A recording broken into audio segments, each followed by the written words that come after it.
Hello, everybody. Welcome to a new series, new comprehensive study. Um, we're here today. I'm here with Dean, new Hello. member of the comprehensive study plus absolute spirit community. um, he's in my band. He's really cool.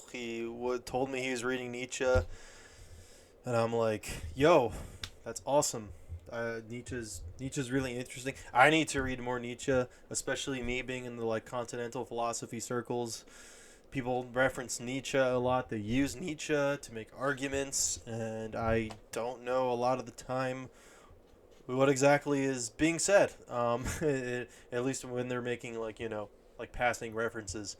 But Nietzsche just is one of the great thinkers of the canon. So he seems really worth reading. I tried reading him a bit ago, and I think I just didn't know how to read like well enough. That's not like prose. I was in, I think, like college last time I tried to read Nietzsche, and it just like I was not at a place to. But I think I'd be able to do it now. I understand a lot more of like the historical context, at least like philosophically speaking, the history of philosophy speaking. Uh, yeah, what's going on with Nietzsche, who he's who he's read, what his stances are, which are inconsistent, but uh, but at least have a basic idea. I think enough that would be able to get me to read it. So this is Beyond Good and Evil. Should have said that, by the way. Comprehensive yet informal study of Beyond Good and Evil. Again, here with Dean, and we're gonna be exploring the problem of value and will to truth. That's how this opens up. So interesting concepts, interesting things. Will really, I think, challenge a lot of, especially like what we're presented with today in terms of like moral systems, political systems, even religious symptoms. Oedipus, maybe. Well, that's probably referring to the myth. I see this thing. So I'm looking into the text just to see what this is going to be about. But if you're here, you probably somehow already interested in Nietzsche, have your own reasons. I probably don't need to introduce too much more. So, yeah, I don't know. Dean, if you have any introductory comments or just want to say hello, I guess now would be a Um, good time to do that. hello. I'm Dean. Yes, I purchased this $7 copy of Beyond Good and Evil on Amazon, and no free promo. Um, buy from Amazon like me. Don't be bad. I'm immoral. But that's what we're doing today. We're getting Beyond Good and Evil. So, um, there we are. Yeah, let's get beyond good and evil. Cool. So yeah, we can just get into the text now. Dean, do you want to read first? Do you want me to read? Oh, do we read aloud? Oh yeah, sorry, I didn't tell you that. Is that okay, Yeah, or do you not? You don't have to yeah, do it if you yeah, don't want sure, to. Okay, sure. Do you, here, I'll read the first point. cool. Um, all right. Chapter 1, Prejudices of Philosophers. Number 1, the will to truth, which is to tempt us to many a hazardous enterprise, the famous truthfulness of which all philosophers have hitherto spoken with respect. What questions has this will to truth not laid before us? What strange, perplexing, questionable questions! It is already a long story, yet it seems as if it were hardly commenced. Is it any wonder if we at last grow distrustful, lose patience, and turn impatiently away, that the Sphinx teaches us at last to ask questions ourselves? Who is it really that puts questions to us here? What really is this will to truth in us? In fact, we made a long halt at the question as to the origin of this will, until at last we came to an absolute standstill before a yet more fundamental question. We inquired about the value of this will, granted that we want the truth. Why not rather untruth and uncertainty, even ignorance? The problem of the value of truth presented itself before us. Or was it we who presented ourselves before the problem? Which of us is the Oedipus here? Which is the Sphinx? It would seem to be a rendezvous of questions and notes of interrogation, and could it be believed that it at last seems to us as if the problem had never been propounded before, as if we were the first to discern it, get sight of it, and risk raising it? For there is risk in raising it. Perhaps there is no greater risk. Cool. Thank you, Dean. And then also, usually what we do is we like break down what we just As read. I mean, to the extent that like, we think is appropriate, highlighting what's like what we think Yeah, is going on here, and anything of value, or if we have questions, yeah. stuff like that. Just give takes generally as well. So I mean, yeah, he's doing the Nietzsche thing. he's he's saying we have this will to truth, right? The history of philosophy, especially up to Nietzsche's point in the West, which is probably what he's talking about. He says all philosophers. Nietzsche seems to speak very universally a lot. Yeah, with respect, they're seeking this will to truth, and they're like, what is the truth? And Nietzsche is then just asking, why are you asking? What is the truth? Why do you want to know? What's this will to truth that you have? Why do you desire this? And then right later on, why not rather untruth and uncertainty and ignorance? Uh, it seems to me like Nietzsche's really trying to call out a trying to I mean, looking at the chapter title, Prejudices of Philosophers, he seems to be trying to point out a prejudice of an assumption of truth. Like there is a truth and we need to find it, and there's like the truth, like that is not here already and we need to go find it. Um and To he's me, sort of just saying, what's up with that? Why do you want that truth? to me, it's also saying. I mean, yeah, it's why. It also feels to me like he's saying, what's the point of even looking for truth? Like, why are we doing? As you say, why are we doing this? Like, and he's saying that, for me, it was kind of like he's saying to all these philosophers, like, you're saying all these things and you've said all these things and we've been trying to reach all these different conclusions, but we haven't gotten anywhere, Yeah, properly. that's a great And point. so how long before everyone decides that you're, full of it? And, I've decided you're full of it. Um, Yeah, that's and really speaking to what he says at the end there too. Then there's a great risk, right?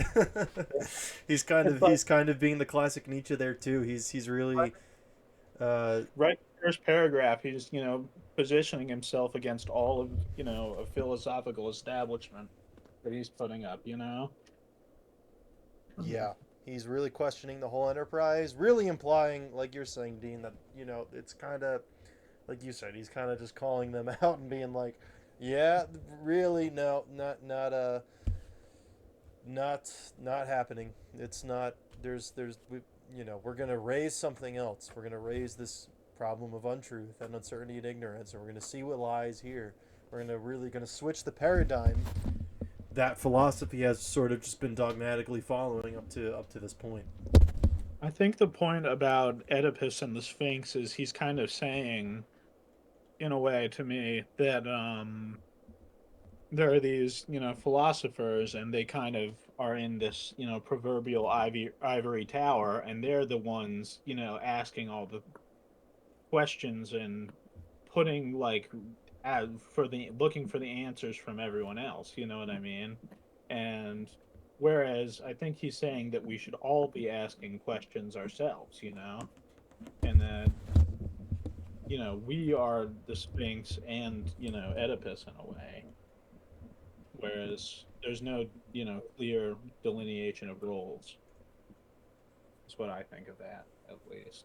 I Yeah, may be no, wrong. I agree. That's a good insight, especially because I think Dean, you're probably more familiar with that myth than I am, which is a sin for me because I'm like a psychoanalysis and philosophy fan. I should know Oedipus and well, and I, Oh, I, really? I I know some of the points, but I should really read that.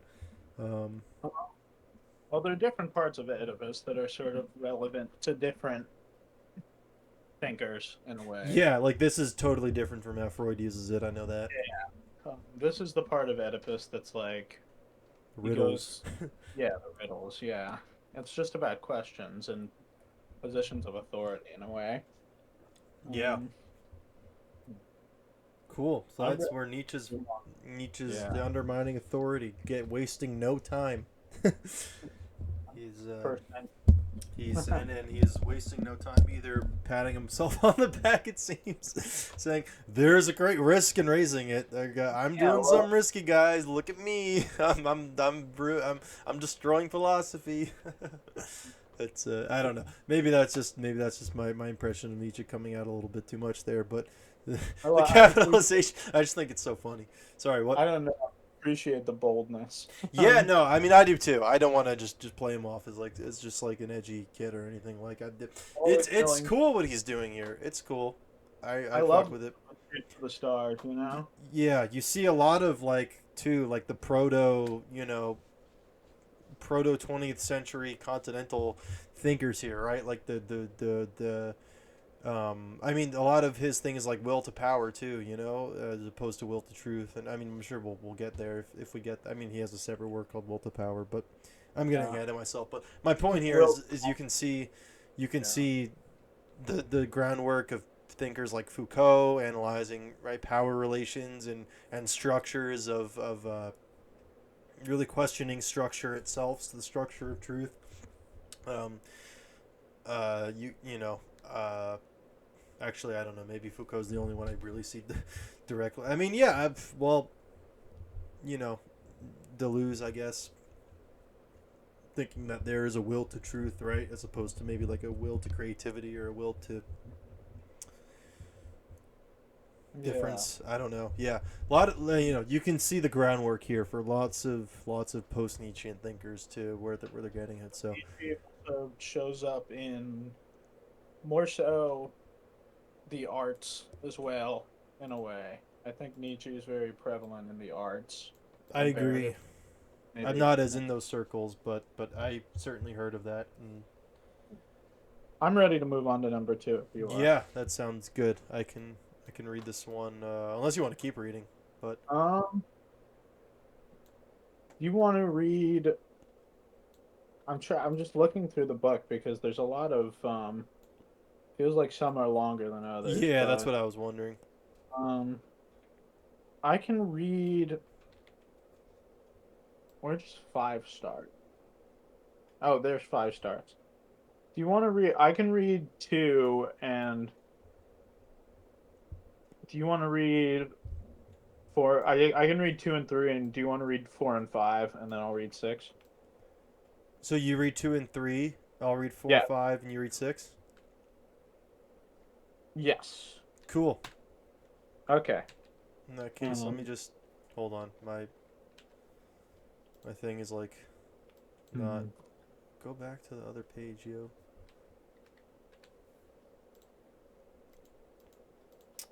Oh my god. It's just stuck on this page. I'm not. I can't move it. Well, two's still on the first page. What's that? Two's still on the. Oh, did you Yeah, I was move? going ahead to look at 3 and 4 and 5, and then like it's not going back now. Here, I might have to just close out my. Let me reopen the photos. Sorry for the interruption, folks. There we go. Okay, I just had to restart it. Okay, I'm good now.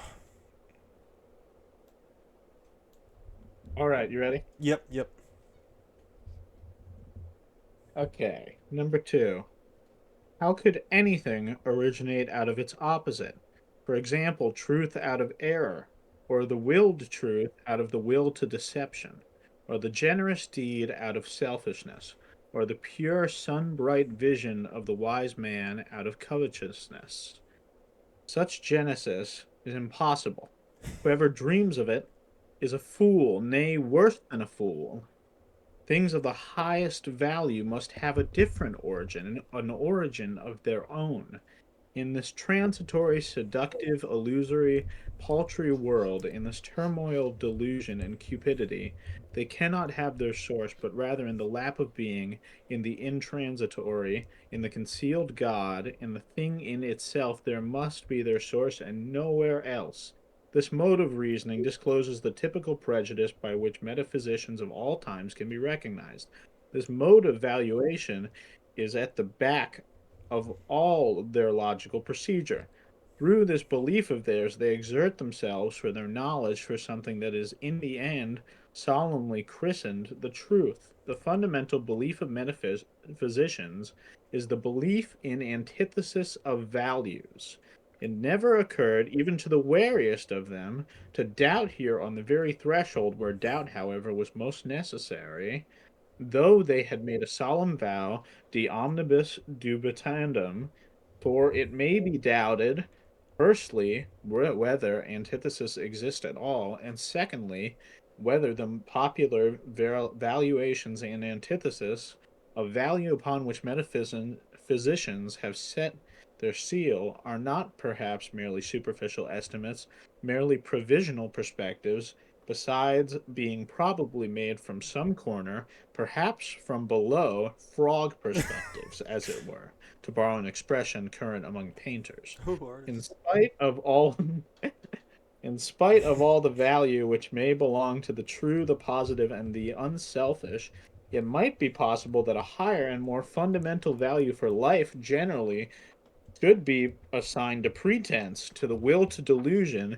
to selfishness and cupidity. It might even be possible that what constitutes the value of those good and respected things consists precisely in their being insidiously related, knotted, and crocheted to these evil and apparently opposed things. Perhaps even in being essentially identical with them. Perhaps, but who wishes to concern himself with such dangerous perhapses? For that investigation, one must await the advent of new order of philosophers, such as will have other taste and inclinations, the reverse of those hitherto prevalent philosophers of the dangerous perhaps in every sense of the term. And to speak in all seriousness, I see such new philosophers beginning to appear. Perfect. Thank you, That's Dean. it. Yeah, so going back, I guess, to just the beginning, Dean, do you know who he's like the probably like the biggest philosopher or two philosophers he's probably going after directly here? I don't know, but I can guess. I You think I can guess. yeah, go ahead. Was one of them Kant? Yeah. That's the more minor one though. There's a bigger one. A bigger one. Like Oh, there's one gee. like right from the outset. He's already getting like shat on. Is it someone you talk about a lot? I Yeah. mostly know about stringent philosophy from what Matt talks about. This is my first delving outside of You can 101. guess. It's the other big guy for me. It's Hegel, isn't it? Yeah. Yeah. Nietzsche's not having Hegel. Nietzsche's I not having it. I must say, I kind of appreciate his perspective here. I have to agree. Yeah, Uh, do you wanna give your I think my analysis of thoughts? his point here is that um, philosophy. He's saying a lot of philosophers are looking at things in a flawed way, where they see that the truth must come from absolute truth. You know what I mean? And I don't know if I'm using that word correctly in a philosophical I sense, think I but know what you mean. Yeah. it's like something that is truth must be born of truth, good must be born of good. Yeah, truth in and for itself kind of thing. Yeah. And I think that the problem is with people, there is always going to be sort of contradictory impulses. And in the world, there is, contradictory impulses, and good things do come out of bad things.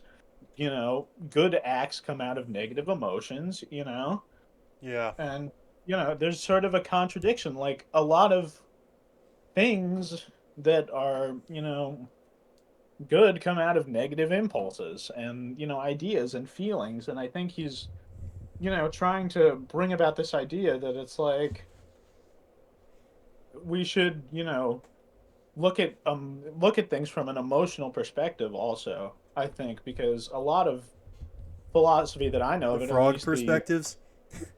emotional perspective in a Yeah. way, Yeah, I because mean, it's do you like, think like specifically maybe where he's saying that is in the frog perspectives bit, or do you think yeah, that's kind something else? Because he mentions painters, and I know painters are very like tend to be driven by emotion and expression. I mean, what the frog perspective, I think, is that's his way of saying, lower perspectives and lower sort of Yeah, in terms of but I morality. think I think that especially in this relation to undermining Western philosophy here, that probably has a lot of what you're saying. I think with emotion, like philosophers generally don't fucking care about emotion. They're Yeah, all about the logic and a lot of them anyway.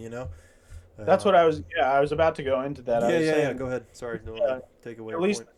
no, no problem. It's like at least the stereotype of sort of philosophy is like sort of hermetic monk-like guys Yeah.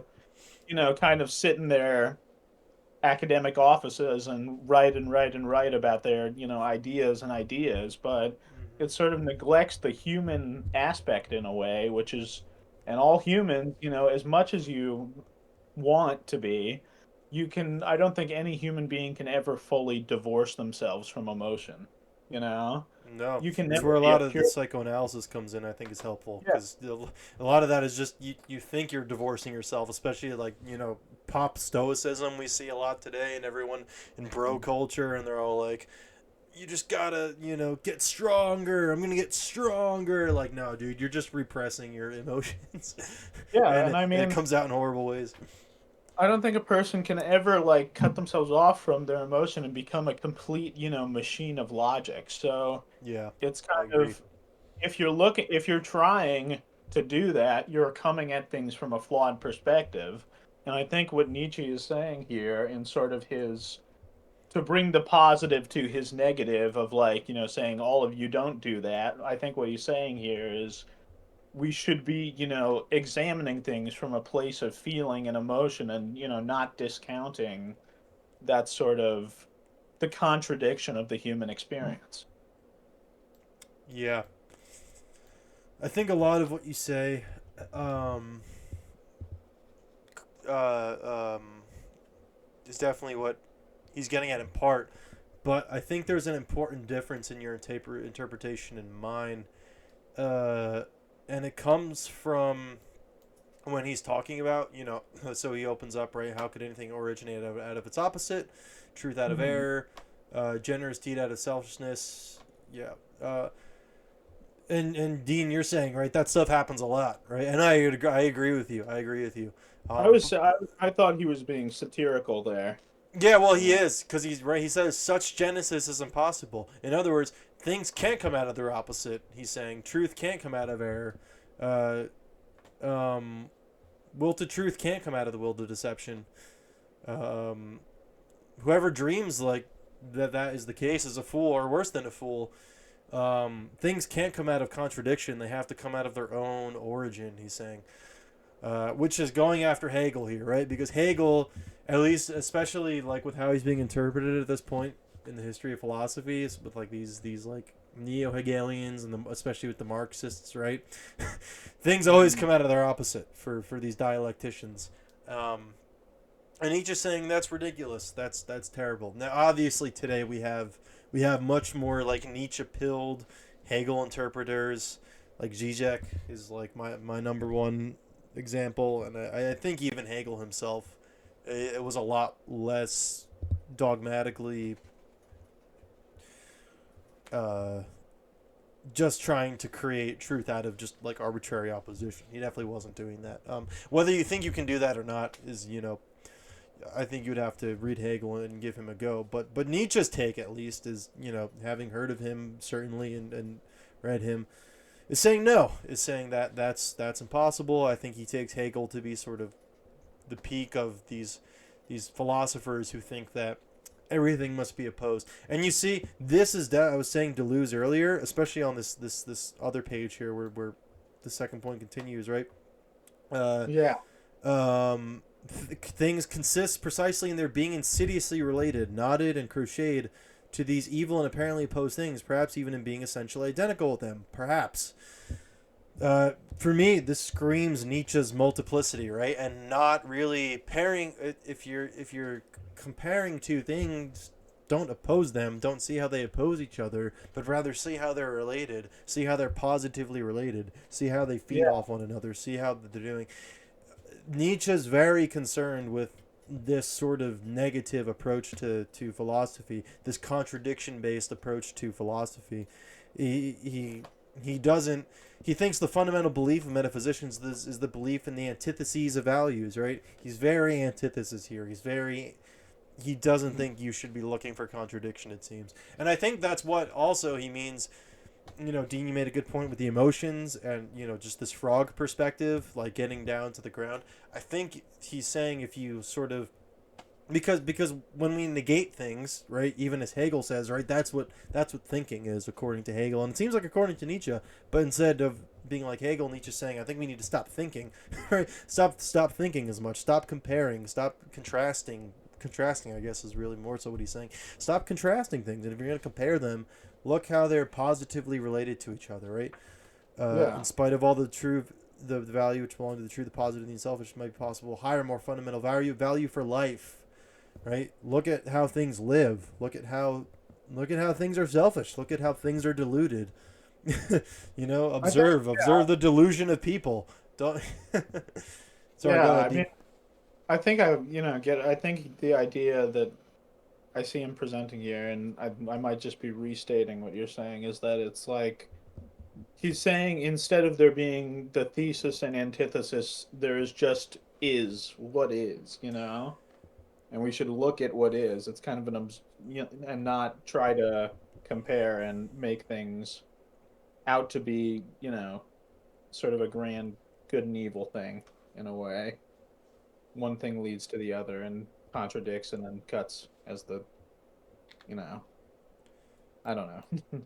Yeah, he's really, I think at least entertaining at the end here with perhaps, right? He's really sort Yeah. of entertaining this sort of like life-based monism, right, where everything is just life, and that's sort of just to be taken as life. Um, Mhm. I think that's sort of what he's talking about at the end with his dangerous, perhaps, right? Dangerous in the sense of, at least seems to me, undermining, right? It's dangerous because it's gonna take all of our systems, right, that we've carefully constructed with our logic and our truth out of contradiction and our Hegelianism, right? It's gonna this would destroy all of that. It's just looking Yeah. at life as this own sort of thing. I think his vitalism is coming out here for sure. Mhm. Um, I'm ready um, for three if you are. yeah, I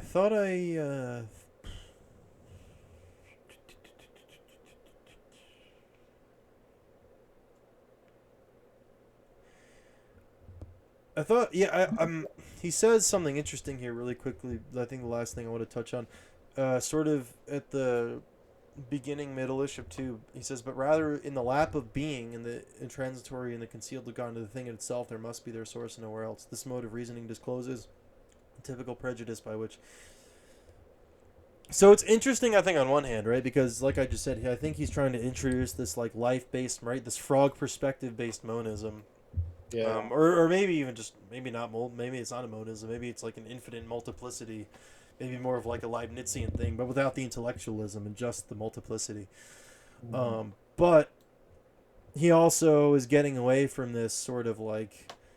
At the same time, he's getting because right, it struck me as interesting, Dean, because you said he's focused on just what is, but at the same time, he's also trying to get rid of this notion of being, right, Yeah. in the thing in itself. So he's sort of like he's sort of doing both at the same time. I think he's saying yes, there are just things, and if they're gonna compare them, they're positively related to each other, and they're intrinsically related. There's a knot of being, where things are all tied to, but at the same time, that's also we can't just point at one being, right, in this God, in this thing in itself. Which, right, Dean, you correctly a little bit ago pointed out, that's definitely also getting at the Kantians, the Kantianism in philosophy. So I think it's interesting. Is really like my point here about how he's both trying to tear down being and introduce maybe this new notion of what a lot of us maybe nowadays especially would call being,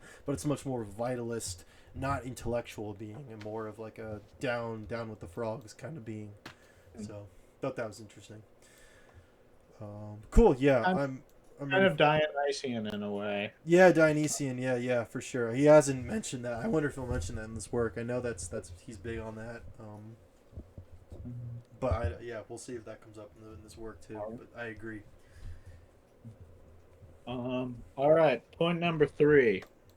Having kept a sharp eye on philosophers and having read between their lines long enough, I now say to myself that the greater part of conscious thinking must be counted among the instinctive functions, and it is so even in the case of philosophical thinking. One has here to learn anew as one learned anew about heredity and innateness. As little as the act of birth comes into consideration in the whole process and procedure of heredity, just as little is being conscious opposed to the instinctive in any decisive sense. The greater part of the conscious thinking of philosophers is secretly influenced by his instincts and forced into definite channels. And behind all logic and its seeming sovereignty of movement, there are valuations, or to speak more plainly, physiological demands for the maintenance of a definite mode of life. For example, that the certain is worth more than the uncertain, that illusion is less valuable than truth. Such valuations, in spite of their regulative importance for us, might notwithstanding be the only superficial valuations, special kinds of niazery, such as may be necessary for the maintenance of beings such as ourselves, supposing in effect that man is not just the measure of things. Um, yeah, okay. I think this is going back to something I was saying earlier Mm-hmm. about all people coming at things from sort of a flawed perspective. And from what I understand, I think he's saying here that the way that people look at philosophy and examine all these different philosophical things are is directly impacted by sort of the psychological needs that our minds have, you know? And sort of the need for one thing to be above the like truth to be more worth more than truth than untruth, and reality to be more than illusion, and sort of this value based system is brought about by this, I guess, feeling that like if that is not true, sort of the world breaks down and our psychology breaks down. Yeah, exactly. Our system, our structural thinking, our logical thinking, is based on need. Is based. This is hugely influential. It seems like, I know Freud was reading Nietzsche. He mentions him a lot. Lacan, of course, very educated in the history of philosophy. At which point, I'm pretty sure Nietzsche was already Nietzsche. I'm pretty sure Nietzsche very quickly after. I mean, it was after his death, so like when he was writing, it wasn't so popular. But I think shortly after his death, he became very popular in philosophical and literary realms. And I'm seeing. I mean, just this is just from my own perspective. This is definitely isn't the only one, but I'm seeing the grounds for the development of psychoanalysis. Right, Lacan's idea of the symbolic order, right, is all right here. Right, Lacan thinks that we cling on to this symbolic order out of need, out of desire. Right, desire creates symbols, um, which create in itself more desires, and it's how it and it's sort of what we consciously experience, as opposed to the unconscious, which is the thing that births these things, right? And that's sort of what Nietzsche's saying here, like you said, Dean, too. These psychological and even for Nietzsche, especially physiological demands of life cause for the psychoanalytic from the psychoanalytic point of view, psychoanalytic reading of Nietzsche, maybe the unconscious to sort of birth out these ideas that truth is more valuable than untruth, and that's what we need to sort of cope as people, and we need to I mean, construct this symbolic order to live in. and you can kind of look at it in an evolutionary sense because, like let's say, I don't know, you've got like a lion bearing down on you or something. Are you going to stop to think that the lion is, is the lion real or an illusion? And then when I die, is that real or illusion, Yeah, No, totally. That could set up you're these going to run true untrue away, binaries as well. you know, you're going to run away. Yeah, um, and that's sort of, I don't know, it's kind of, that's the physiological need, I think, that sort of need yeah. to survive and like have Mhm. concrete things because it's kind of how do you live without those concrete beliefs in a way? Yeah. I mean, Without these how long physiological can demands. you even past sort of the caveman times? How long, even in now, can you unravel these kinds of things before you start to unravel? Yeah, And then which is you can't interesting. function. You can't function. Yeah, if If you you go can't too have a far, definite mode of life. yeah, it's just what are you going to do when you go around and think nothing's real? I mean, there's only so much of that someone can take, I think. Yeah, Um, Descartes tried it, right? And he was like, "Fuck, I need God again." Right? yeah, He you need, constructed his circle because he couldn't take this idea of there just being a purely empty like subject with no truth to hang on to, right? This I idea think, that you could be living in a false reality, it was unbearable for, yeah, that's the I, birth of modern philosophy. And he's pointing that out here, right? He's saying, yeah, this that it's very correctly identifying that, and it's cool it's to the, see the groundwork of other things based on this idea. Sorry, what's up, Dean? oh no, I was thinking I think as people we are designed to, and he says this like put certainty over uncertainty and sort of to cling on to this idea of certainty. And one of the hardest things I think you can do is accept uncertainty. Yeah, And I think he's doing something very interesting in sort of delving into the notion of the value of uncertainty as well as sort of, and totally. not trying to make like certainty of put that above uncertainty. Yeah, it's And cool. that's The goal often of Lacanian psychoanalysis is to sort of uh, accept the death of the symbolic order and the death of the big other, and accept that you are the creator of you're the self-sustaining creator of value and mm, of how you make sense of the world. So, which is a terribly uncomfortable and difficult process, and it's why like people go to analysis for a very long time, and yeah, and Nietzsche sort of just noticing that here, right? He's saying, yeah, well, he's sort of seems one of the first people in the major Western canon, at least, to be taking that step of yeah. Hello, hello. oh, hey, Kirk. Well, Hey, I could use some screen share so I can hear you better. Yeah, and to read as well because I have it up. Good to have you here. We're reading Beyond What was Good. that? I'm sorry, I can't hear you. Okay, now speak. Hello. I can hear you now. Cool. Can you see the screen as well? The text. Yeah. Cool. Yeah. Kirk, we just started a bit ago. Nietzsche's Beyond Good and Evil. Okay, yeah, I didn't, I forgot when we were doing Nietzsche study. Yeah. No worries. No worries. We're glad you're here. Yeah. We're um we're talking about how structures of truth are based on how Nietzsche's saying these like physiological, and Dean's pointing out as well, just I think introspecting on our own experience here and his own experience, psychological as well, needs to sort of like to construct the system of truth and falsity to sort of uh, survive and have what Nietzsche calls a definite mode of life. And I was comparing it to psychoanalysis, especially from Lacan's point of view. How especially in later Lacan, the point sort of is to accept this notion, be confronted with what he calls the real, which is what Nietzsche's sort of getting at. What's behind this structure, what's behind this binary, especially for Nietzsche's system of truth. Um, so yeah, we're sort of talking about that and how it develops and what might be behind it.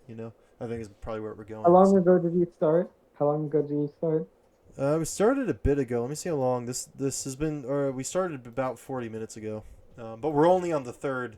We're only Really? on the third thing. We've been really breaking it down, and you know, as I say, these are comprehensive yet informal. So we're being quite comprehensive in our analyses and just sort of giving our own takes and informally and Yeah. such as we do with Kant. So, although it's a bit Wonder more what- discussion based, which is really nice because it's a lot easier to digest than compared to someone like Kant.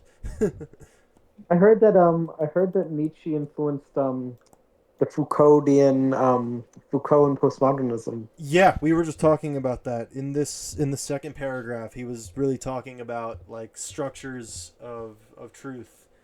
Um, he was talking about Oedipus and the Sphinx and the question the person who asked the questions and the person who has the answers. And Nietzsche was really sort of playing with this idea that philosophy's been that way, but it doesn't have to be. Going after Hegel as well with the contradictory logic, the dialectics he's really attacking. Also, influencing Deleuze, right, with this idea of insidiously related, knotted, and eroche, maybe is the word. Instead of viewing things as opposed, viewing them as really just tied with each other. This sort of life-based, down with the frogs, down at the level of the ground, creatures sort of notion of interrelatedness as opposed to being in truth and these intellectualized notions. So that's where we're at. That's interesting. I wonder what Lacan or Zizek, who's a big Lacanian, I know he's big on Lacan, like what they think of Foucault and his the fact like because I understand Foucault takes Nietzsche's he doesn't really agree with Nietzsche completely in the sense like I don't think he adopts like everything Nietzsche said about like metaphysics or anything, but when it comes to like his genealogical approach to morality and values, I heard that Foucault was influenced by him. So I wonder like how the psychoanalytic tradition that you seem to be pretty sympathetic to sort of understands and relates to Foucault and his application of like this genealogical method. Yeah, that's a lot. I mean, Foucault generally gets criticized. I think just by like, I mean, not only just by like psychoanalysts, but also like generally when he's criticized for being like overly historical. And it's cool to see Nietzsche not really doing that, right? I mean, yes, he does do a genealogy of logic, but he's also expanding his own perspective, not just purely based in history, but also based on this sort of it's a very present and also towards the future view, right? He's saying he's seeing new philosophers crop up here that are really beginning to appear that are really questioning these systems of value. I mean, this was before Foucault, but He's he's taking presenting less of a himself, historical approach right now in Good and Evil. What's yeah, up, Dean? presenting himself as an observer, someone who's like he's almost like a reporter in a way. He's looking at things as the way they are, and sort of talking about how they are rather than what happened when things were, or and he's kind of looking at how they will be too. So Exactly. it's much more about how they are and how they will be as opposed to how they were, Yeah. which is kind Which of what seems we to be, said. I think, the main difference between him and Foucault. Although, like I was saying earlier, a few times now I've said that there's definitely the groundwork for the Foucauldian, like, especially like we were saying before, Dean, with the Oedipus and the Sphinx asking the riddles. Who's the riddler? Who's answering the riddles? That structure can really be played with, and that's something Foucault takes in a historical way, it seems. But yeah, and then psychoanalysis. I'm talking about Kirk, how this really lays the foundation for that too.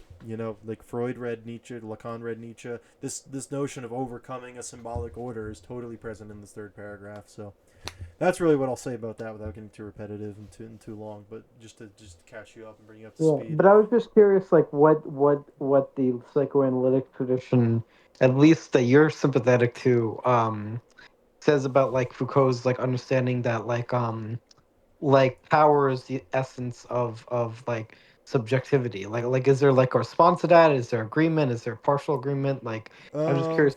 I don't really know. I'm not too involved in like the conversations. When I hear things about Foucault, that he seems to just be criticized for being overly historical, because I think he sort of grounds power relations in history. It seems, I don't know. I have to read more Foucault. to be honest. But if I had to say something just on top of my head, just with what knowledge I have, that's what I would say is that the criticism of basing things in history, including power, it seems. But maybe he doesn't do that. I don't really know. But I think for now I want to just try to keep it to the Nietzsche. It's cool to just bring in philosophers we've read other places and see how it plays into the Nietzsche. But I definitely have to keep the focus on the text, especially since just considering Nietzsche in himself, we've already spent a lot of time doing that. So and we've said a lot about these paragraphs. So I think I actually want to move on. But that's what I'll say to that for now, Kirk, and maybe we can talk about that another time if you want to talk about that more.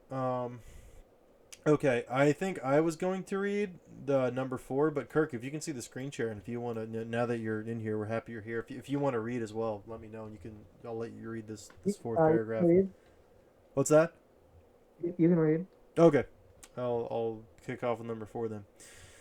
The falseness of an opinion is not for us any objection to it. It is here perhaps that our new language sounds most strangely. The question is how far an opinion is life-furthering, life-preserving, species-preserving, perhaps species-rearing, and we are fundamentally inclined to maintain that the falsest opinions, to which the synthetic judgment a priori belong. Oh my god. That's funny is you were just saying about how you should not ties the tales of philosophers, and then that immediately made me think of Kant when he brought up this synthetic a priori. Yeah, that's Kant's invention. That's the most direct we've heard an attack on a philosopher. I mean, before he was really directly attacking Hegel, but to bring up Kant's own invention, it was just the falsest of opinions. That's hilarious. Anyway, are the most indispensable to us. That without recognition of logical fictions, without a comparison of reality with the purely imagined world of the absolute and immutable, without a constant counterfeiting of the world by means of numbers, man could not live. That the renunciation of false opinions would be a renunciation of life, a negation of life. To recognize untruth as a condition of life, that is certainly to impugn the traditional ideas of value in a dangerous manner, and a philosophy which ventures to do so has therefore alone placed itself beyond good and evil. He said it. He said the title. It's like when they fucking do the Marvel album. moment from Nietzsche. Oh my It's like when god. they drop the album title in the song. Yeah. Crazy. Yeah, so we're going beyond good and evil, folks. We're doing it. I think this just is very in line with everything else he's said up till this point, and the things we've been talking about sort of the, accepting uncertainty and accepting untruth and looking at all ideas with sort of, or looking at untruth and truth and certainty and uncertainty with equal value, kind of, and thus, informing a more realistic perspective of things. Yeah. And not even just, I think Nietzsche, to further your point, would actually just stop. He would probably want to stop at the language of, right? He's saying that there's a new language, right? And it doesn't involve things like real truth. It involves life, right? Species, life and species. Very, really, I think, emphasizing here the vitalism. That's the word I'm looking for.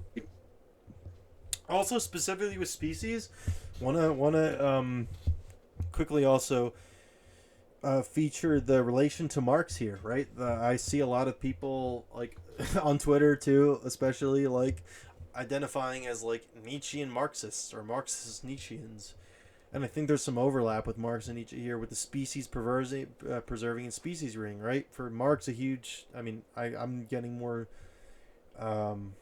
informed about Marx myself, and but something I just know that reading before and having some classes featuring Marx, one of the things that was featured is this idea of the species being and sort of the species being what we labor for, as opposed to like a externalized capitalist system. But it's I know I could already be fucking that up, and I'm sure there's nuance, but definitely a similarity, I think, undoubtedly, between Nietzsche's notion of species preserving and species rearing with Marx, and the vitalism, like I said, with the life furthering, life preserving. Um, Good I mean, observation by Nietzsche, like you said, Dean. Really, just calling something out, sort of how he's seeing it, and I think there's totally, you totally make arguments for life, furthering life preserving nature, right? You're just saying that you're giving an example of the lion, right? yeah. um, being sort of a truth spawning sort of thing. But something interesting I'm noticing here too, which I actually wasn't expecting from Nietzsche as well. Sorry, I'm blabbering, but this is the last point I wanted to bring up. He seems to not be totally shitting on things. Even he thinks are right. He brings up what we think is roasting Sorry, you Kant broke up for a second. He seems to not totally be shitting on what? Sorry, you broke up for a second. on this notion of false notions, false opinions, right? He thinks, for example, right, we think he's roasting here the idea of the synthetic a priori being the most false of opinions, right? But he's also saying that they're indispensable to us. He's saying we can't. Um, he's saying it's a condition of life, right? This thing that Nietzsche is advocating for, life and species, is indispensable without false notions. So to consider them, right, in his view as false, but also indispensable. So it's interesting. He thinks Kant is totally incorrect and false, but he thinks Kant is also indispensable to life. I think that's really interesting, and I wasn't expecting that. He's sort of giving a double value to Kant here, which makes It's sort sense of too, right? He's not just tying things down to true or false, right? He's going beyond just these binary systems of good and evil. He's calling Kant false Seems kind of and necessary for life. yeah. seems Well, kind of it's dialectical. No, he's not being dialectical. He was shitting on dialectics. I think you missed that, Kirk, Well, in the no, second it paragraph. seems. Well, I'm saying the way. He may have been shitting on dialectics, but I'm saying the way he's operating here seems dialectical to me because it's the reason I think he sounds dialectical to me is because, like it seems like he's trying to like what's it called take in like say that like this proposition is partially false, but this stuff that's true in it we're going to assimilate into how we live. No, I yeah. What's I'm up, Dean? thinking differently. Huh? What'd you say, Dean? Sorry. Oh, I was saying I'm thinking of it differently. Just from the rest of the text, it's sort of it seems to me what he's saying is that even if, it's really wrong and I disagree with it, the fact that it was done is sort of the value in it, you know? Yeah, I think that's it. That's what I didn't expect to find that. Not even just is Uh, it a value. He's making it pretty necessary. He's saying it's a condition of life. Like we can't live without this. It's cool.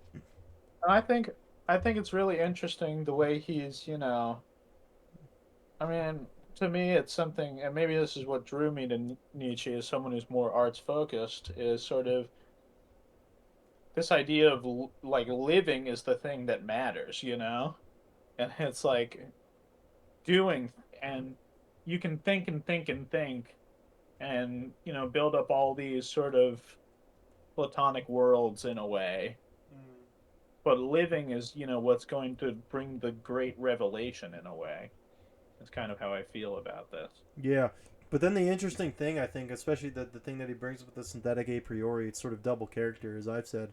And I don't Can know what can that you is. can you do that living without the platonic worlds? Hmm? Can you do? I think he's almost collapsing that sort of like notion of like. I don't think he's even saying we should stop Mm. constructing or doing metaphysics. I mean, maybe in other texts he does that more, but it seems at least in this paragraph he's sort of saying that doing this philosophy, even though it has like its biases and its prejudices that presumably we should recognize, I don't even think he's advocating that we stop doing it, which I think is really interesting. He's saying it's a condition of life. It seems to me here. It's interesting because he's going into this really heavy sort of push pull with himself almost, it feels like. Yeah, Where he's like, this is really stupid and I don't like it. And then he spends, 2 pages, as we've read so far, saying how much he doesn't like certain things that philosophers do. But then he kind of does a heel turn and he says, well, even if I don't like it, that's still, an important part of life to think and be stupid or something. yeah. No, that's so interesting. So I'm wondering if he'll develop more of a. Maybe that's some of his own philosophy coming in, or his own psychology coming Yeah, in. no, I was gonna say that too, and that goes back to what I was gonna respond to Kirk with, because Kirk Kirk's saying that there could be like a dialectical point being made here, but I would argue rather Nietzsche's doing what he was saying at the end of the second paragraph, saying that things are insidiously related, knotted, and crocheted. That's the word. And crocheted, uh, as opposed to just being evil and opposed. Right? Kant's thing isn't just there isn't an opposition between its falseness and its value for life. Rather, its falseness and the value of life are tied together in a not negative way. They're positively tied together. It seems. And so I think Nietzsche's just being consistent here in a really interesting way that I wasn't expecting. Mm-hmm. Well, his consistency is kind of that everything is inconsistent in a way, you know? Yeah, yeah. Well, there isn't really a notion of consistency anymore. I think Yeah. that's probably something you'd want to abandon. Now that we're going beyond good and evil. To We're reference the beyond good title. and evil. We've done We it. did it. We did it. Um, We went beyond good and evil. good. I figured he'd save that for the last page or something. Really, the kicker, you know? Yeah, I mean that's classic Nietzsche, just subverting your expectations and just dropping it in the fucking fourth paragraph of all places. You ready for number 5? Yeah, I can. Kirk, do you want to read or should I continue? You could continue. Cool. That which causes philosophers to be regarded half distrustfully and half mockingly is not the oft-repeated discovery of how innocent they are, how often and easily they make mistakes and lose their way, in short, how childish and childlike they are. But that there is not enough honest dealing with them, whereas they all raise a loud and virtuous outcry when the problem of truthfulness is even hinted at in the remotest manner. They all pose as though their opinions You're had been... cutting out a lot. Oh shit! Hang on. Let me try something here. You want me to read while you fix it, and maybe you can try number 6? Yeah, that would be good. Thanks, Dean. Okay. I'm just gonna start again. Um, that which causes philosophers to be regarded half distrustfully and half mockingly is not the oft-repeated discovery how innocent they are, how often and easily they make mistakes and lose their way, in short, how childish and childlike they are, but that there is not enough honest dealing with them, whereas they all raise a loud and virtuous outcry when the problem of truthfulness is even hinted at in the remotest manner. They all pose as though their real opinions had been discovered and attained through the self-evolving of a cold, pure, divinely indifferent dialectic, in contrast to all sorts of mystics who, fairer and foolisher, talk of inspiration, whereas in fact a prejudiced proposition, idea or suggestion which is generally their heart's desire abstracted and refined, is defended by them with arguments sought out after the event. They are all advocates who do not wish to be regarded as such, generally astute defenders also of their prejudices, which they dub truths, and very far from having the conscience, which bravely admits this to itself, very far from having the good taste of the courage, which goes so far as to let this be understood, perhaps to warn friend or foe, or in cheerful confidence or self-ridicule, the spectacle of the tartuffery of old Kant, equally stiff and decent, with which he entices us into the dialectic by ways that lead more correctly mislead to his categorical imperative, makes us fastidious ones smile, we who find no small amusement in spying out the subtle tricks of old moralists and ethical preachers, or still more so the hocus pocus of mathematical form, by means of which Spinoza has, as it were, clad his philosophy in mail and mask. In fact, the love of his wisdom to translate the term fairly and squarely, in order thereby to strike terror at once into the heart of the assailant who should dare to cast a glance on that invincible maiden, that Pallas Athene. How much of personal timidity and vulnerability does this masquerade of a sickly recluse betray? Yeah. So Okay. while we were I just getting I was like, okay, maybe he's like he's that's a being more sympathetic than I thought to the philosophers. no, he's No. savaging them. That Yep. paragraph was a riot. That's great. I love that. That was fantastic. What I'm getting from this, and I really love that as sort of a natural born contrarian. 'Cause, True Nietzschean. yeah, probably.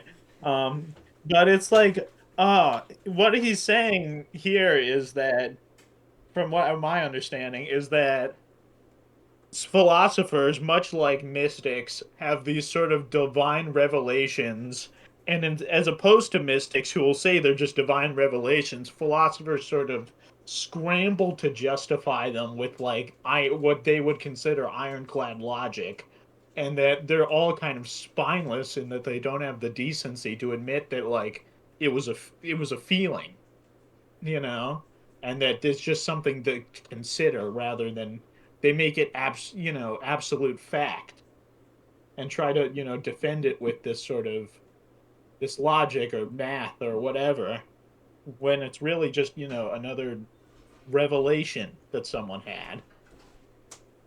It's sort of the I think the idea comes before the logic rather than vice versa, you know. Yeah, yeah, yeah. I think he's. I think he's. Yeah. Um, he's comparing them against mystics, which is interesting. But he also calls them fairer and foolisher. Talk of inspiration. So he seems to be carving out his own third way, right, in relation to both the philosophers and the mystics. Oh, how's my mic, by the way? Is it good? Oh yeah, it's better. Okay, cool. I'm glad that's the case. But yeah, as I was saying, there's this contrast between like philosophers and mystics, and now he's carving out his own third way. It seems, right? He's not I think, doing Kant. He's yeah. not doing Spinoza. He's also not claiming to have these mystical inspirations, like you're saying, Dean. He's being much more just of an observer, of a as the philosopher Paul Ricoeur dubbed him. He's being a master of suspicion. He's just being suspicious of the current discourses happening that he sees, the mystical, the philosophical.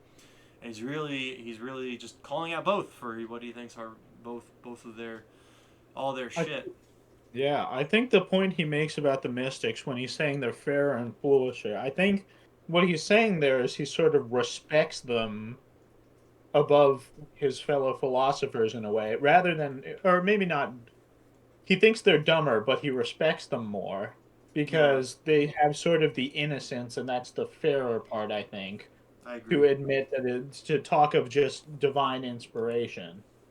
Whereas I think what he's saying about his fellow philosopher is that there's sort of a cowardice in the way that they can't be honest with themselves and the public that they're speaking to, about the Yeah, it source of seems like their. mystics are like honest and dumb, and philosophers are smarter but coping. Yeah. um, to like Yeah, it's yeah are you familiar with the meme where it has a bell curve and then you have the dumbest people on one end of the bell curve and the smartest people on the other end of the bell curve? yeah Well, it seems like Nietzsche's kind of doing like that bell curve meme where he's putting himself at like the highest end of the bell curve, and then the mystics at the lowest end of the bell curve, and then the philosophers are sort of the midwits, or the other philosophers are sort of the midwits. yeah. They're like the coping midwits, whereas the even though the mystics are dumb, they're like at least saying the same thing as Nietzsche almost. It's too um, late, Kant. I've already displayed you as the soy jack and me as yeah. the cat. Yeah, too late, Spinoza. Yeah, that's good. Yeah. Yeah, I mean, I just think it's very funny too. oh, Like, it's hilarious. Yeah, it's I mean, great. I don't know. My impression of philosophical text has always been that it's a little dry. I think this is really a riot. Oh yeah, Nietzsche's like yeah, he's like the artful He's a constructor of real phrases. he's a writer's writer. Yeah, oh yeah, for sure. Um, I mean, there's not really much to say about that outside of it's really sort of transparent, I yeah, think. no, it's simple. I'm just trying to think to I don't know where my own take on this is. Because I think like I agree like it's a great honestly I think I recommend uh, Nietzsche to people who are like newer to philosophy, and this is one of the reasons why. It's because I don't like I'm like if you for some reason like you don't watch like the Kant study and like there are other stuff on this channel like or our Absolute Spirit channel. I'm like a huge Hegelian. I love Hegel. I love German idealism. I love Kant. I love Hegel. I love this stuff. Spinoza less so, but respect for Spinoza more I think than Nietzsche has I think here. Spinoza's got the coolest name. Spinoza is a great name. It's my favorite name to say in the history of philosophy probably. Nietzsche is up there too himself, but as a name. But Socrates. I think the reason a lot of the reason, even though I like Kant and Hegel, a lot of the reason there are like Hegelians and Kantians are not for great reasons. And I'm totally in agreement with Nietzsche about why he's totally getting at I think a huge problem in like why people do philosophy and why people read certain thinkers and they're trying to have their own takes like you said, Dean. There's kind of like a desperate sort of like trying to put together a system to cope basically and yeah, to be a midwit coper, and Well, I think well, that's it's kind something of like super prevalent all across it's philosophy.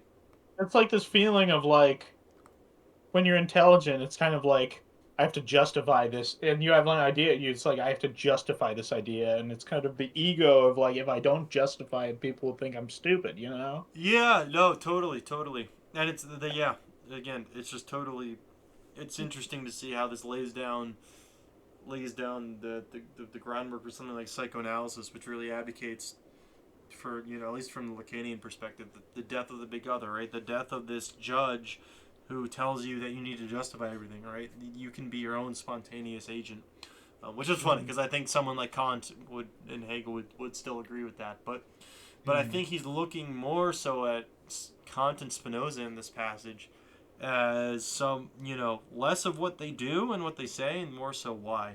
And I think it's really important to check your biases, right? Look at the chapter name, Prejudices of Philosophers. He's not Mm-hmm. really attacking them on a philosophical level. He's attacking them on the level of what prejudices might they have. Yeah, I mean he's going beyond their work and saying, we have to look at these things which influence all our work and influence your work and influence, your work and your work and your work. It's not about the work, it's about how the work fails before it even begins, in a way. Yeah, and I think it's Yeah, I think totally possible to do something like Spinoza or Kant does while doing it for like different reasons. Um, that's my um take. But sorry, what's up, Dean? Or was that Kirk talking? It was Kirk. I I Oh, was talking. what's up, Kirk? Are you done with your thing?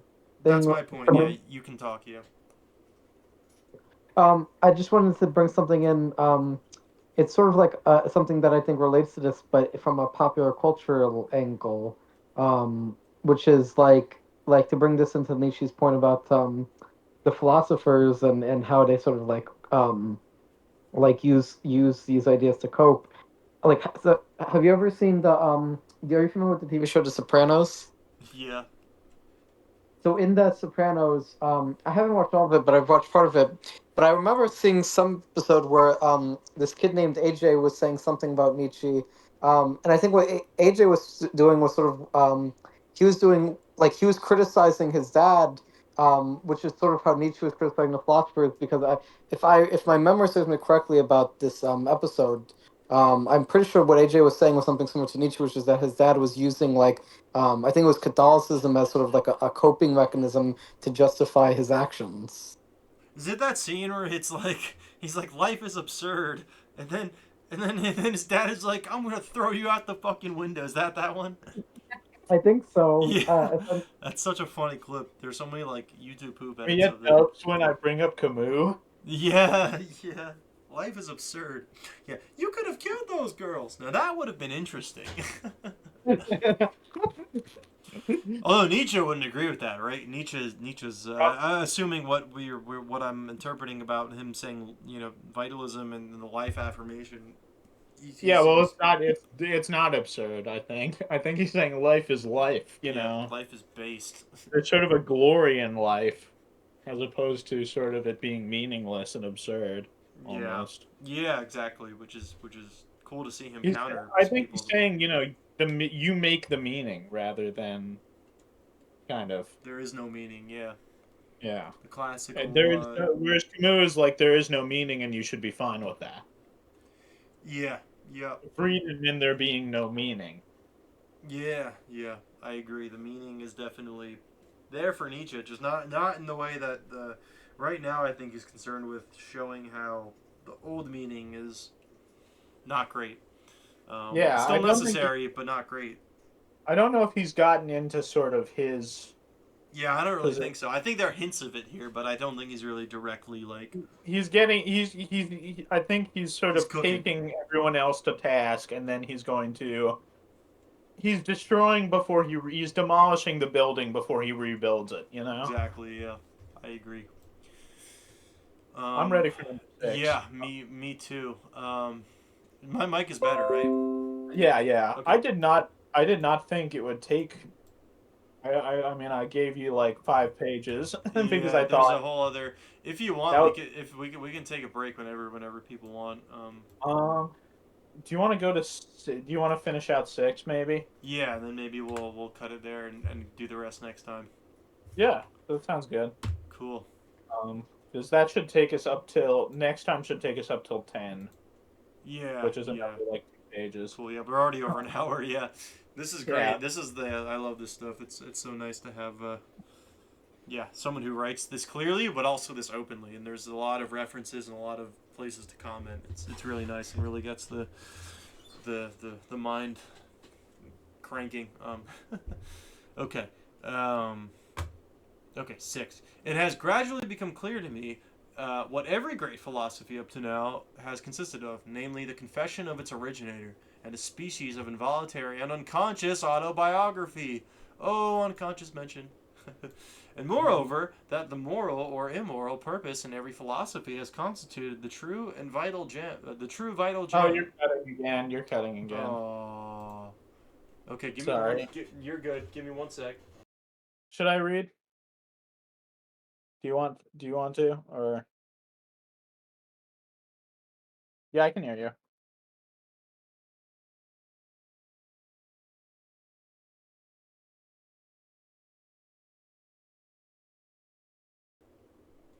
Okay. Hello, hello. Still good? Yeah, yeah. Okay, I can. I will try it one more time, and if it breaks That up, then you seems can right. read. Okay. Um. Just start from 6. Okay. It has gradually become clear to me what every great philosophy up till now has consisted of, namely the confession of its originator, and a species of involuntary and unconscious autobiography. And moreover, that the moral or immoral purpose in every philosophy has constituted the true vital gem out of which the entire plant has always grown. Indeed, to understand how the abstruse metaphysical assertions of a philosopher have been arrived at, and it is always well and wise to first ask oneself, what morality do they or does he aim at? Accordingly, I do not believe that an impulse to knowledge is the father of philosophy, but that another impulse, here as elsewhere, has only made use of knowledge and mistaken knowledge as an instrument. But whoever considers the fundamental impulses of man with a view to determining how far they may have here acted as inspiring genii or as demons and kobolds, will find that they have all practiced philosophy at one time or another, and that each one of them would have been only too glad to look upon itself as the ultimate end of existence and the legitimate lord over all the other impulses. For every impulse is imperious, and as such attempts to philosophize. To be sure, in the case of scholars, in the case of really scientific men, it may be otherwise. Better, if you will. There, there may really be such things as an impulse to knowledge, some kind of small independent clockwork, which, when well wound up, works away industriously to that end, without the rest of the scholarly impulse taking any material part therein. The actual interests of the scholar, therefore, are generally in quite another direction, and in the family, perhaps, or in money making, or in politics. It is, in fact, almost indifferent at what point uh, of research his little machine is placed, and whether the hopeful young worker becomes a good philologist, a mushroom specialist, or a chemist. He is not characterized by becoming this or that. In the philosopher, on the contrary, there's absolutely nothing impersonal, and above all, his morality furnishes. Nothing impersonal. Um, it was cut. It cut out Oh, there. It's hello. been it's Not. been cutting but only in unimportant places up till now. Oh, okay. So it's Nothing. kind of been Nothing impersonal about. Can you hear me now? yeah. Okay. Nothing impersonal, and above all, his morality furnishes decide it decided and decisive testimony as to who he is. That is to say, in what uh, colors does that say? Huh? Oh no, in In what what order? order the deepest impulses of his nature stand to each other? Cool. Okay, another big paragraph. Um, Oh, I'm still getting my ideas together on this one. If you want to start. sure, yeah, me too. But I mean, just to start, I mean, already I've been plugging my interest in psychoanalysis and boom, unconscious autobiography. It's a huge thing, right? Lacan said that James Joyce created his was able to construct his own sort of order himself with his through his writing. So Finnegan's Wake, probably he was referring to, or yeah, Ulysses. Well, yeah, um, Ulysses is more in between, is more stringent fiction and sort of Finnegan's Wake, which is often regarded as a very experimental work in that vein that you had mentioned. Um, yeah. And it seems that Nietzsche is really advocating, or at least some at least proposing this. One he's saying is pretty clear that a philosophy is really just something. Well, maybe not just, but at least something you can do with philosophy. At least one of the things philosophy serves as is this sort of lens into the philosopher that built it up. Is something that you can look to see what their goals are through it. Whatever they're advocating maybe isn't a truth, but it's pretty clear that it's a desire, right? It's sort of a system that for example, right? Spinoza, he was taking earlier, love of his wisdom, right? Spinoza, through his philosophy, is advocating for something that he holds to be important, right? Which is namely intricately put together deduction of of substance and of being, of nature. Um, Kant it thinks it's important to have a categorical imperative. Um, so philosophy is not something, at least just to be judged for Nietzsche on the face of its logical consistency, um, as some other science, but something to tell you what the philosopher is trying to shape themselves as their own sort of character. Their unconscious impulses come out. And it's interesting because he compares philosophy to the other sciences towards the end, right? He talks about like yeah, being a chemist, being a mushroom specialist, being a philologist, right? Nietzsche himself was a philologist. Uh, he says these are things that we do in themselves, right? We're interested in becoming good at them. But yeah, philosophy, there's no real good way to be a good philosopher other than to really write yourself as your own character. and Um, it's also I also think he's saying there that when you're a chemist or a mushroom specialist, maybe people will say like, "Oh, that's Dean, he's a chemist," yeah. but you aren't defined personally by your occupation in that area. Whereas in philosophy, as you were saying earlier, this is like, the philosophy is an extension of the person's sort of personality and beliefs. It's like everything about philosophy is personal, it's characterized, it's characteristic of the philosopher themselves because it's coming straight from their brain. Whereas if you're doing a job, you're doing a job that isn't the like center of your being. Yeah, there's an possibly. external component to these things that isn't found in philosophy. Mm. And people do that for that external reason as opposed to the philosophy they're doing for the internal reason, their That's sort of unconscious autobiography, intrinsic. as Nietzsche put it. What? Yeah, it's the philosophy. Your philosophy is intrinsic to who you are. Mm-hmm. I could do a job and just be doing the job, and has nothing to do with anything I feel or think. It's Yeah, just something that is motivated by extrinsic motivations. yeah. Which is interesting because this sort of at least entails that in Nietzsche's, not that Nietzsche, I guess, is per se looking to construct a system, but if we're just sort of for ourselves, maybe even like I think it's interesting to consider that Nietzsche, sort of has commitments in the things he says and entailments, and maybe one of the things that is entailed by what Nietzsche's saying is that people have uh, morals. People have maybe fixed. I mean, maybe not fixed per se, but at least when doing philosophy, they have some sort of fixed value that they're setting on, even unconsciously, and that they're proposing to the world through a philosophical system. Like philosophy is the language through which they're an instrument, right? That they're communicating their moral. So Nietzsche's kind of making an assumption here about a morality and about maybe what like a psychoanalyst would call like a desire. You cut Um, out for a bit there. oh Could you repeat that point? yeah, is it clear now? Yeah, yeah. Yeah, Nietzsche. I think it's interesting that Nietzsche's sort of positing here that people have morals and people have like he's not really he's sort of positing that I think right that people have morals and people have maybe what more from a more psychoanalytic point of view would be called a desire.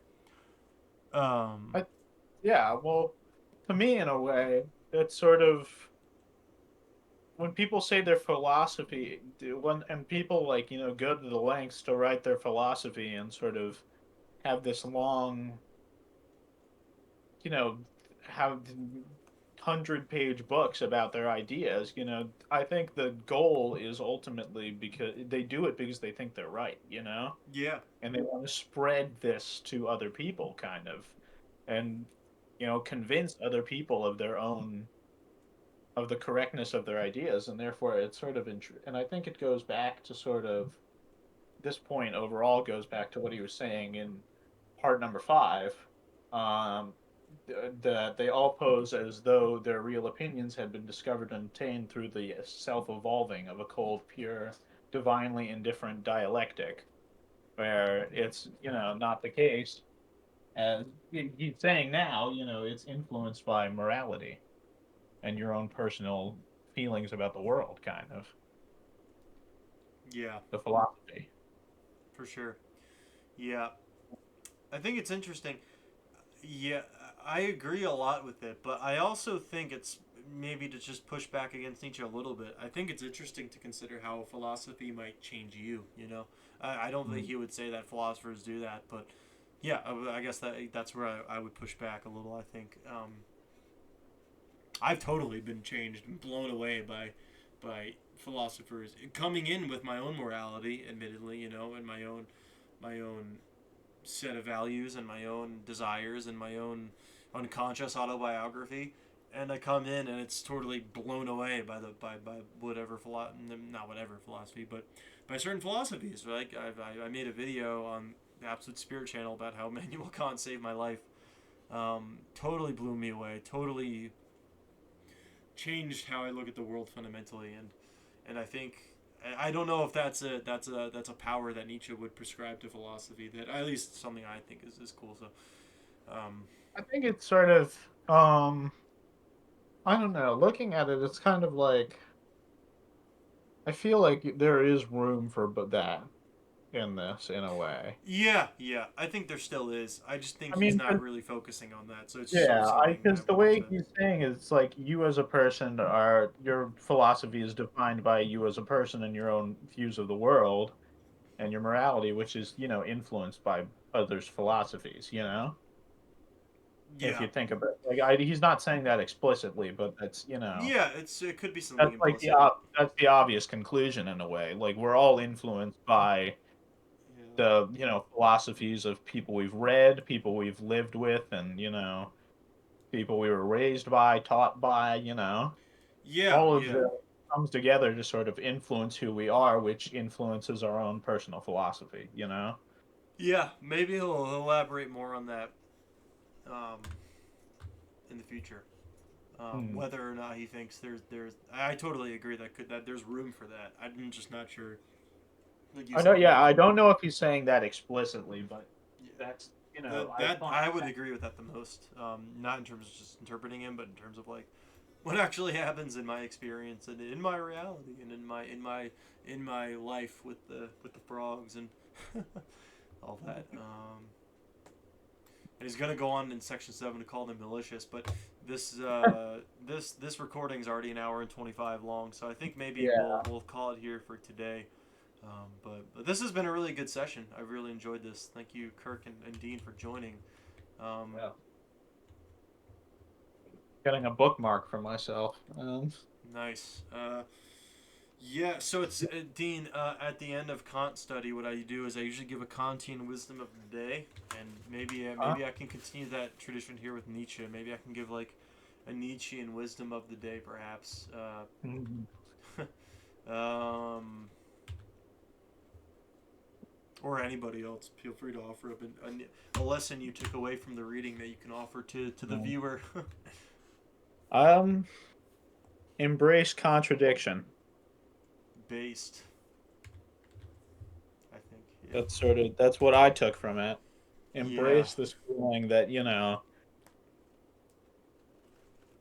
there's a complexity to things and they contradict each other, and that, makes humans lie outside of sort of this dialectic in a way, because there is a complexity to everything, and all impulses sort of live together in this, giant stew that makes us all what we are.